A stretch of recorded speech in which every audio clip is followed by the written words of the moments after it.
నమస్తే, welcome to ADN news. ముందుగా బులెటిన్లో హెడ్లైన్ చూద్దాం.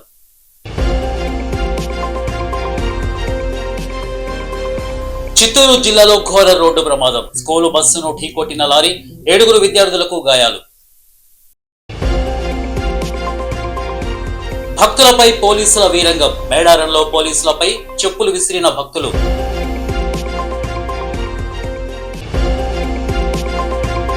తెలంగాణ మున్సిపల్ ఎన్నికల్లో రెండో రోజు భారీగా నామినేషన్లు. 7,080 మంది అభ్యర్థులు, 7,403 నామినేషన్లు.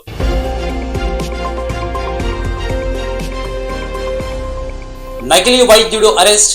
నకిలీ doctor Banothu Srinu, pharmacy certificate లేని మెడికల్ షాప్ కరుణాకర్లను అరెస్ట్.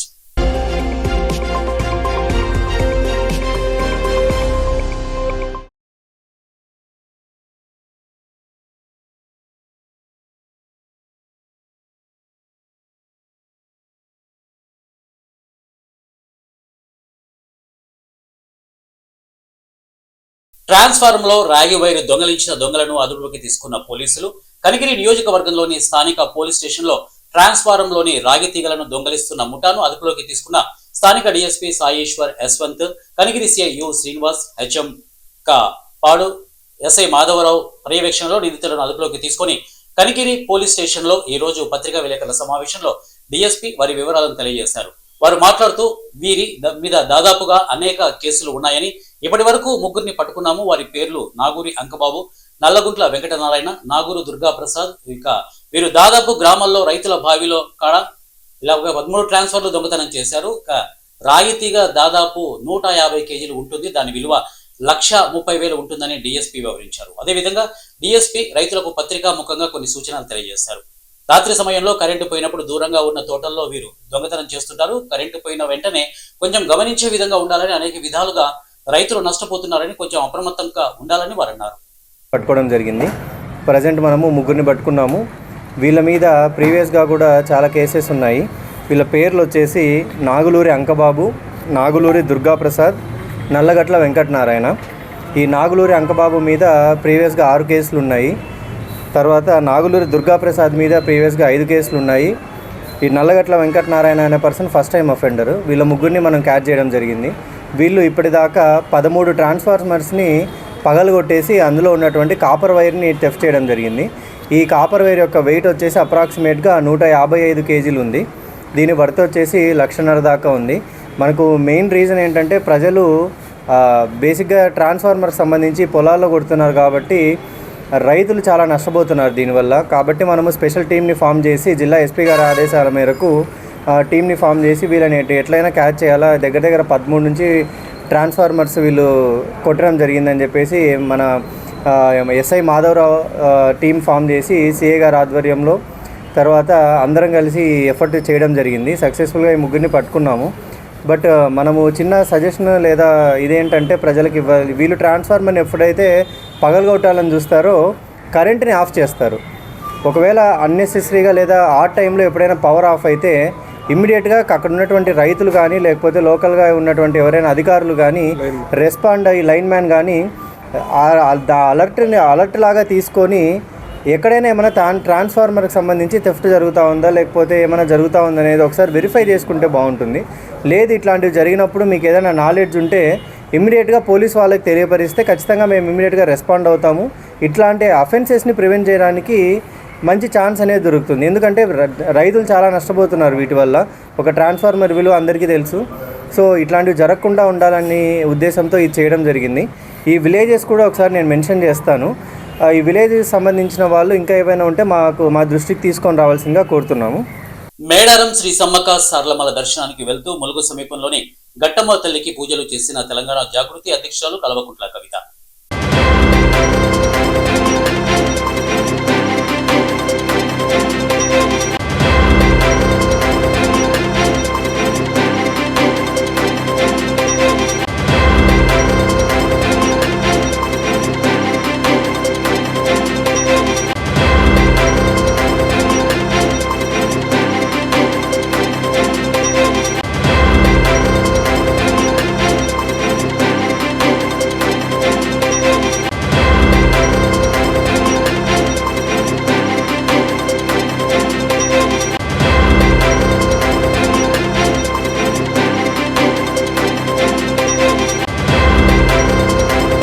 4 గోడల మధ్య ఎవరి మధ్య శృంగారం జరిగినా అది ఒక బ్లాక్ మెయిల్ అయినా సరే అది మీడియాకి అవసరం లేదు. దయచేసి అలాంటివి మీడియాలో వేయకండి.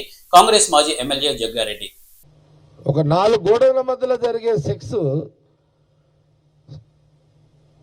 బ్లాక్మెయిల్ కానీ ఎవరైనా కానీ అలాంటి దాన్ని కూడా మనకు అవసరం. ఈ సమాజంలో అది ప్రాధాన్యత కాదు. అది ఒకరి ఇష్టాల మీద ఆధారపడి ఉన్నటి సిస్టమ్. అది దీన్ని కూడా కొంత అందుకే నేను ఎంటైర్ మీడియా యాజమానాలకు రిపోర్టర్లకు అందరు కూడా నేను చిత్తూరు జిల్లాలో ఘోర రోడ్డు ప్రమాదం. స్కూల్ బస్సును ఢీకొట్టిన లారీ, 7 విద్యార్థులకు గాయాలు, తెగిపోయిన ఒక విద్యార్థి నాలుక. చిత్తూరు జిల్లా ఎన్నారుపురం సమీపంలోని కొన్ని గ్రామాల నుండి విద్యార్థులను ఎక్కించుకుని జీడి నెల్లూరు వైపు వెళ్తుండగా బీసీ కాలనీ వద్ద స్కూల్ బస్సును లారీ వెనుక నుండి ఢీకొట్టింది. ఈ ప్రమాదంలో 7 విద్యార్థులు గాయపడ్డారు. ఒక విద్యార్థి నాలుక తెగిపోయింది. తీవ్రంగా గాయపడిన విద్యార్థులను స్థానికుల ఆసుపత్రికి తరలించారు. ప్రమాదంలో చిత్తూరు పుత్తూరు రహదారిపై వాహన రాకపోకలు నిలిచిపోయాయి.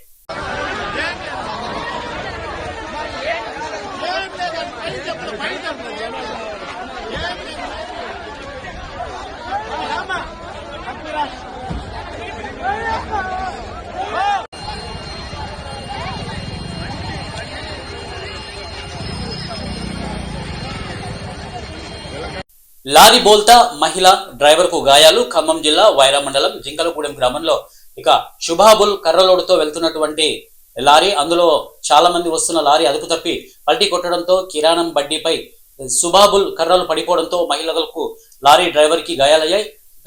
నకల్లు వైపు నుంచి వైరా వైపు వస్తున్న శుభాబుల్ కర్ర లారీ జింకలగూడెం గ్రామంలో శుభాబుల్ కర్ర లారీ అదుపు తప్పి పక్కనే ఉన్న కిరాణం బడ్డీపై పడిపోయింది. అదే సమయంలో కిరాణా సరుకుల కోసం వచ్చిన మహిళకు లారీలో ప్రయాణిస్తున్న డ్రైవర్ కు తీవ్ర గాయాలు కావడంతో స్థానికులు ప్రమాద సంఘటనపై పోలీసులకు సమాచారం అందించారు.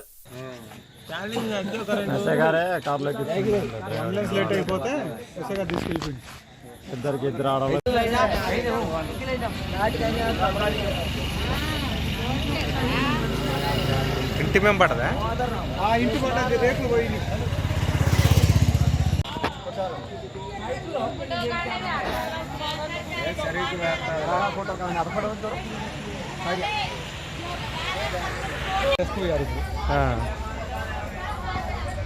మామూలు అదృష్టం కాదు.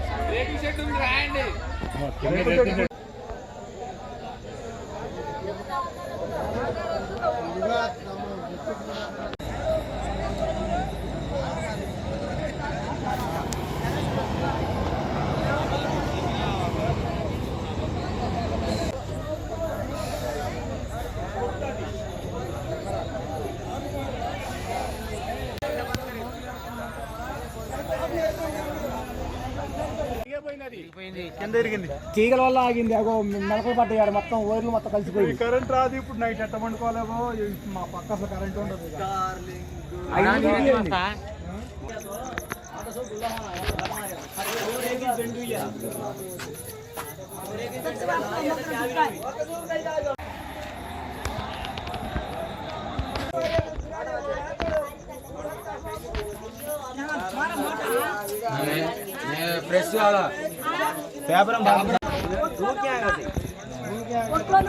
నేను కొట్లోనే ఉన్నా.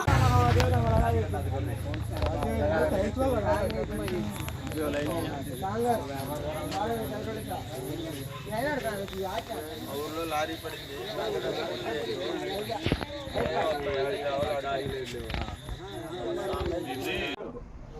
కాళ్ళు నొప్పి వస్తుందా?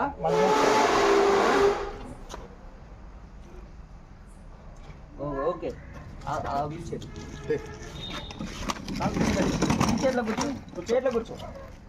కూర్చో కూర్చో మంచి మెల్లగా. రైట్, వెనక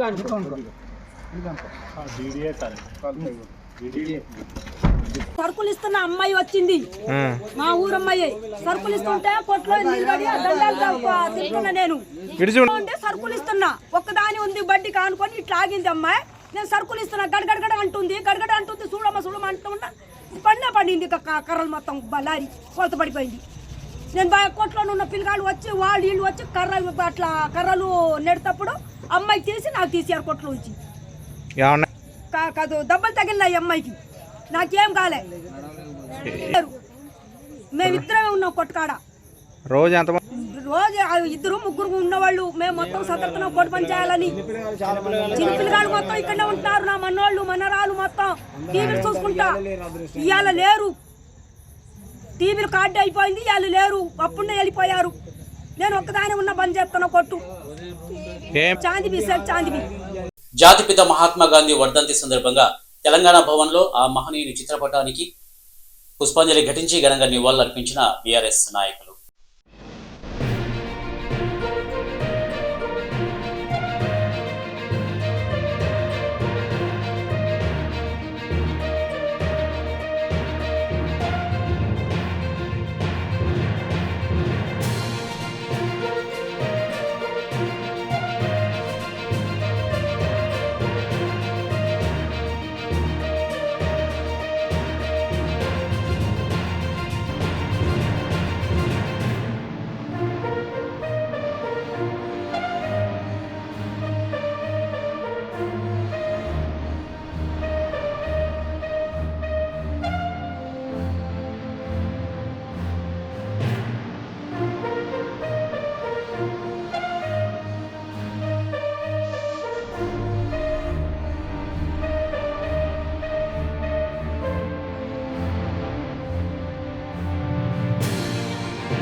భక్తులపై పోలీసుల వీరంగం, పోలీసులపై చెప్పులు విసిరిన భక్తులు. మేడారం జాతరలో భక్తులపై పోలీసులు లాఠీలతో విరుచుకుపడ్డారు. సమ్మక్క ప్రధాన ద్వారం వద్ద భక్తులను ఈడ్చుకు వెళ్లి పిడిగుద్దులు గుద్ది లాఠీలతో దాడి చేశారు. ఇక పోలీసుల దాడిలో పలువురు భక్తులను తీవ్ర గాయాలయ్యాయి. దీంతో భక్తులు ఆగ్రహంతో పోలీసులపై చెప్పులు విసిరారు. ఏటూరు నాగరం ఏఎస్పీ మదన్ భట్ అలాగే సిఐ దయాకర్ ఇక పోలీసులు వీరంగం సృష్టించారు. పోలీసుల తీరుపై మేడారం సమ్మక్క ఆలయం వద్ద భక్తులు ఆందోళనలకు దిగారు. అందరికీ కూడా క్యూలైన్ మార్కెట్ ద్వారా వచ్చిన వారికి మాత్రమే సులభతరమైన అమ్మవారి దర్శనాలు జరుగుతున్నాయి. భక్తులు గమనించి క్యూలైన్ మార్కెట్ ద్వారా అమ్మవారిని దర్శనం చేసుకుంటే చాలా తొందరగా దర్శన భాగ్యం కలుగుతుంది. భక్తులు గమనించి ప్రతి ఒక్కరు కూడా క్యూలైన్లో వచ్చి అమ్మవారిని దర్శనం చేసుకోవాల్సిందిగా కోరుతున్నాం. అలాగే అమ్మవారిని సమర్పించే సాయంత్రం మొక్కుబడులు కుండీలో వేసుకొని ఈ మొక్కుబడులు చెల్లించుకోవద్దు.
తిరుమల లడ్డూను చంద్రబాబు వివాదం చేసి ఎందరో భక్తుల మనోభావాలను దెబ్బతీశారని అన్నారు వైసీపీ మాజీ మంత్రి కాకాని గోవర్ధన్ రెడ్డి.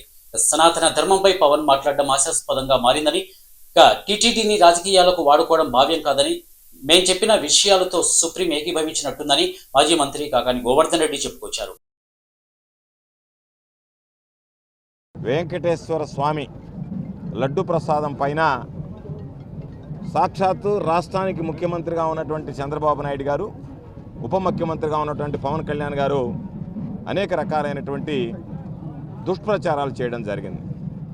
ప్రతి ఆంధ్రుడు ఆంధ్ర రాష్ట్రంలో, నేను పుట్టినటువంటి ఈ రాష్ట్రంలో కలియుగ దైవం వెంకటేశ్వర స్వామి వెలిసి ఉండడం మా అదృష్టం అని చెప్పి గర్వించేటువంటి పరిస్థితుల్లో ఆంధ్ర రాష్ట్రంలో ఉన్నటువంటి వెంకటేశ్వర స్వామి యొక్క ప్రతిష్ట, దాని వైభవం, ఆ పుణ్యక్షేత్రానికి ఉన్నటువంటి ప్రజల్లో అత్యంత భక్తి విశ్వాసాలు తన స్వార్థ రాజకీయాల ప్రయోజనాల కోసం ఈరోజు బురద జల్లేటువంటి పరిస్థితికి తీసుకొస్తే వైఎస్ఆర్ కాంగ్రెస్ పార్టీ మీద బురద జల్లాలనేటువంటి ఆలోచనతో ఓ దుర్మార్గమైనటువంటి ప్రకటన చేయడం జరిగింది. సాక్షాత్తు ముఖ్యమంత్రి గారు మాట్లాడాడు, ఉప ముఖ్యమంత్రి గారు మాట్లాడారు, దాని తర్వాత ఆ రోజు ఈఓగా ఉన్నటువంటి శ్యామలరావు గారు మాట్లాడారు. రాష్ట్రానికి ముఖ్యమంత్రిగా ఉన్నటువంటి వ్యక్తి ఎంతోమంది అతి పవిత్రంగా భావించేటువంటి లడ్డు ప్రసాదం విషయంలో ఈరోజు విషం చిమ్మేటువంటి విధంగా చంద్రబాబు నాయుడు జంతువుల యానిమల్ ఫ్యాట్, జంతువుల కొవ్వు కలిసిందే అని మాట్లాడారు. పవన్ కళ్యాణ్ గారు అయితే ఒక అడుగు ముందుకు వేసి పిగ్ ఫ్యాట్, చివరికి అయోధ్యకు పంపించినటువంటి బాలరాముడి ఆ కార్యక్రమానికి, ప్రతిష్టా కార్యక్రమానికి కూడా పంపించినటువంటి వాటిలో ఇటువంటిది చేరింది అని చెప్పి ఈరోజు సిబిఐ ఇచ్చినటువంటి నివేదిక ద్వారా ఏదైతే చంద్రబాబు నాయుడు అసత్యాలతో, అబద్ధపు ప్రచారాలతో ఈ ప్రభుత్వానికి, వైఎస్ఆర్ కాంగ్రెస్ పార్టీకి ఆ రోజు ఉన్నటువంటి ప్రభుత్వానికి వ్యతిరేకంగా ఒక కోట నిర్మించుకోవాలనేటువంటి ప్రయత్నించాడో, అబద్ధాల పునాదుల మీద అది కుప్ప కూలిపోయింది. దేవుడు ఉన్నాడు అనేటువంటి వాస్తవం ఈరోజు నిజం గెలిచింది, అబద్ధం ఓడిందని చెప్పడానికి ఇది ఒక ఉదాహరణ. ఈరోజు వాస్తవాలు చూస్తే ఆ శాంపిల్స్ ఏదైతే ఉన్నాయో అక్కడ రెంట్కి పంపించింది సిబిఐ, నేషనల్ డైరీ డెవలప్మెంట్ బోర్డుకి పంపించింది, నేషనల్ డైరీ రీసెర్చ్ ఇన్స్టిట్యూట్కి పంపించింది. ఆ రెండింటిలో కూడా స్పష్టంగా జంతువుల కొవ్వు కానీ, పంది కొవ్వు కానీ, గొడ్డు కొవ్వు కానీ లేదు అని చెప్పి తేల్చి చెప్పారు. అంటే చంద్రబాబు నాయుడు అనేటువంటి వ్యక్తి తన స్వార్థ ప్రయోజనాల కోసం తన కుటుంబాన్ని, కుటుంబ సభ్యుల్ని వాడుకోవడమే కాకుండా రాష్ట్ర ప్రజలను మోసగించడమే కాకుండా చివరికి దేవదేవుడైనటువంటి వెంకటేశ్వర స్వామిని కూడా వాడుకోవడాన్ని ఈరోజు ప్రజలు జీర్ణించుకోలేకపోతున్నారు. చంద్రబాబు నాయుడిని, పవన్ కళ్యాణ్ని చీకొట్టేటువంటి పరిస్థితి ఏర్పడింది. కాబట్టి ఈరోజు ఒకసారి చూస్తే చంద్రబాబు నాయుడు ఏ విధంగా అబద్ధాలు చెప్పాడు, ఈరోజు ఏ విధంగా మాట మారుస్తున్నాడు.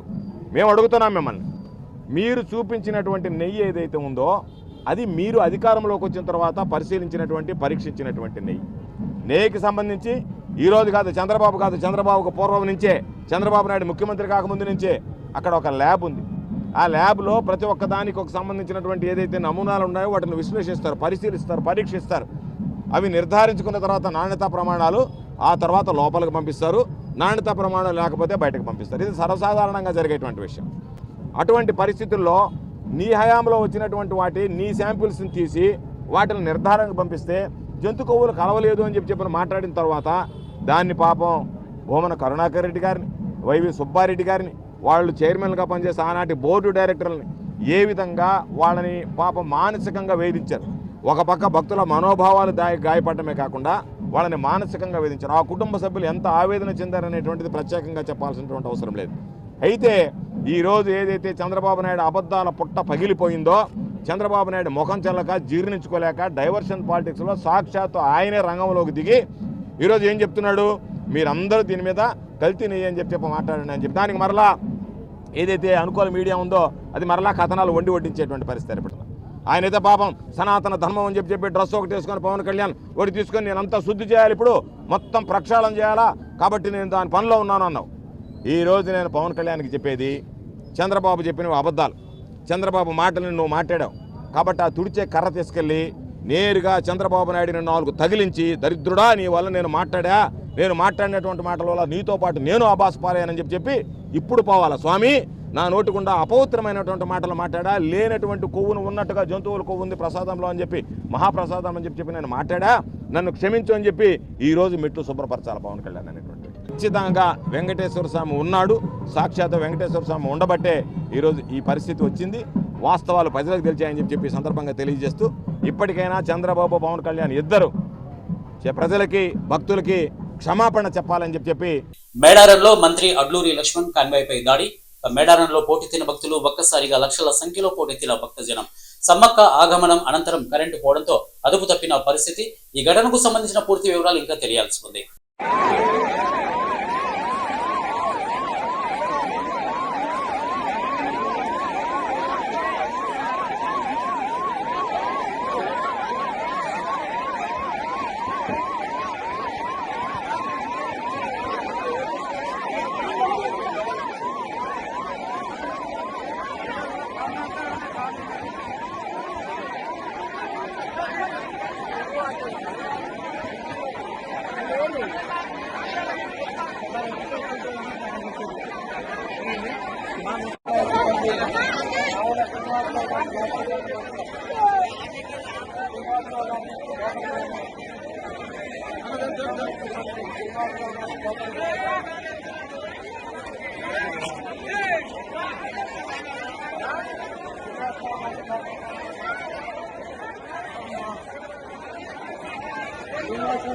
మాతృభాషలో చదువుకునే పిల్లల్లో సృజనాత్మకత ఎక్కువగా ఉంటుందని రాష్ట్ర వైద్య ఆరోగ్య శాఖ మంత్రి వై సత్యకుమార్ యాదవ్ అన్నారు.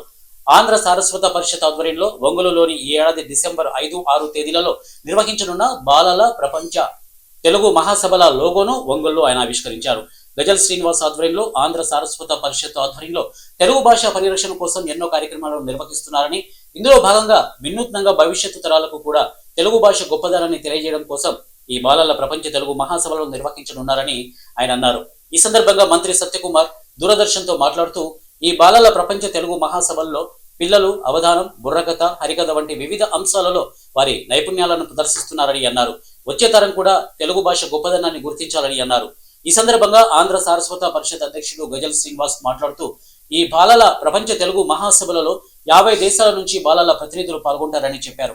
5వ తరగతి వరకు విద్యా బోధన అన్ని పాఠశాలల్లో తెలుగులోనే ఉండాలని వారు కోరారు. ముందుకు తీసుకెళ్ళాలి.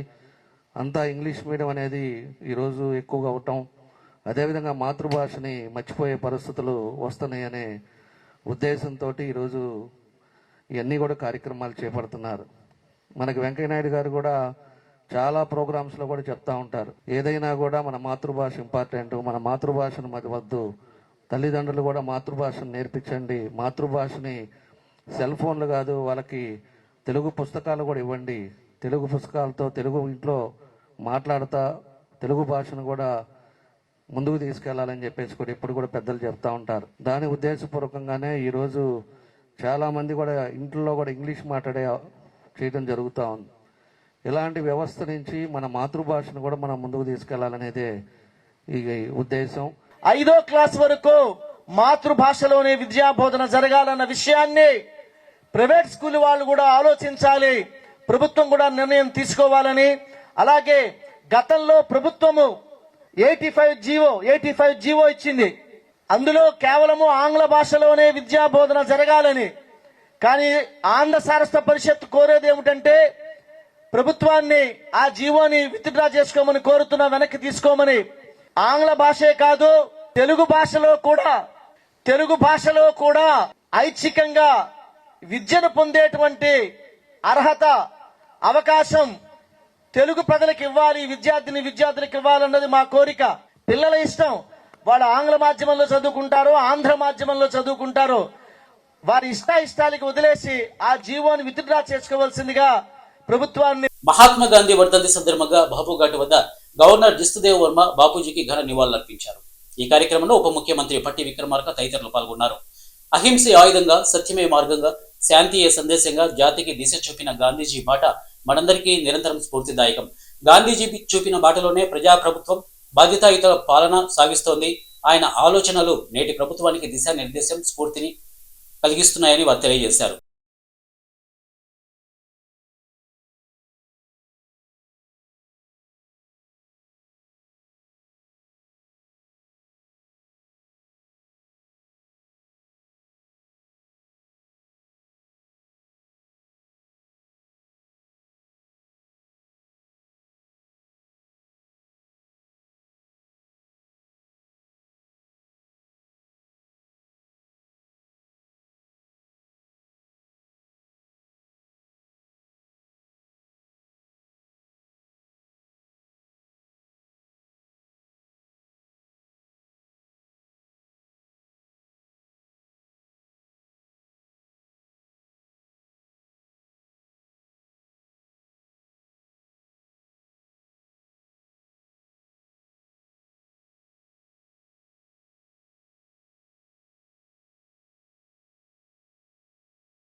తెలంగాణ మున్సిపల్ ఎన్నికల్లో రెండో రోజు భారీగా నామినేషన్లు 7,080 మంది అభ్యర్థులు 7,403 నామినేషన్లు ఇంకా నామినేషన్ల సంఖ్య పెరిగే అవకాశం ఉందన్న ఎస్ఈసి. ఇక శుక్రవారం సాయంత్రం 5 గంటలకు ముగియనున్న నామినేషన్ దాఖలు గడువు.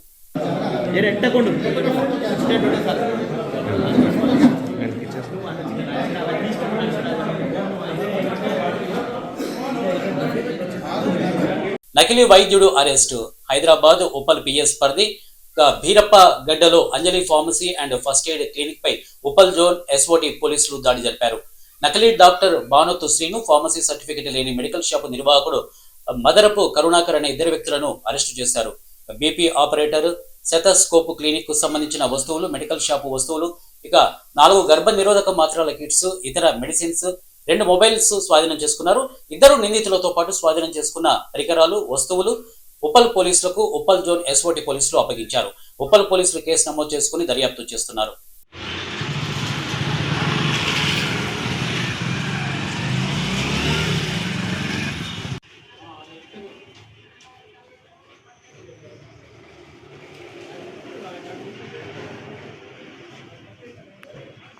మెడికల్ షాప్ ఇచ్చిన మీటింగ్ పెట్టాను చెప్పలేదు సార్.